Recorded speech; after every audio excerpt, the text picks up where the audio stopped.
உங்க வாசல்ல நிக்கிறது யாரும் தெரியுதாமா? அவர் பெரிய ஆள்ல. ஆமா, போன வாரம் அறிவான் மொழியில படிச்சோம்.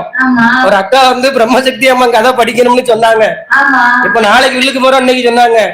ஏன்னா எங்க கோயிலுக்கு தனி வரலாறு இருக்கு அப்படின்னு சொல்லிட்டு நான் உங்களுக்கு ஒரு வீடியோ அனுப்புன ஒரு லிங்க். அவங்க ஒரு கதை சொல்லிருப்பாங்க. அந்த கதையை கேட்டு நீங்க படிங்க அப்படின்னு என்கிட்ட சொன்னாங்க. பார்த்தா அண்ணன் சொன்ன பிரம்மசக்தி கதையை தான் போன வெள்ளிக்கிழமை முந்தா நேரத்து நாங்க அண்ணன் சொன்ன கதையை தான் படிச்சுட்டு வந்தோம். ஆமா, இந்த தமிழ்நாட்டுல தெரியாத தெய்வங்களோட வரலாறு அண்ணனோட யூடியூப் சேனல்ல தெரிஞ்சுக்கிடலாம். ஆமா, ஏன்னா அண்ணனுக்கு ஆன்மீகத்துல அவ்வளவு ஒரு ஈடுபாடு. இனிய தமிழ்ல சொன்னா எல்லா கதையும் அதுல வந்துடும். ஏன்னா நம்மளுமே தெரியாத கதையை அங்க போய் தேடி பார்த்து நான் நிறைய கிராஸ் செக் பண்ணுவேன்.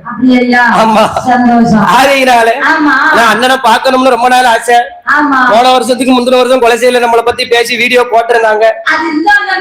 இந்த அண்ணன் தான். ஆமா, இன்னைக்கு அண்ணனை நேரில் பார்த்திருக்கோம்.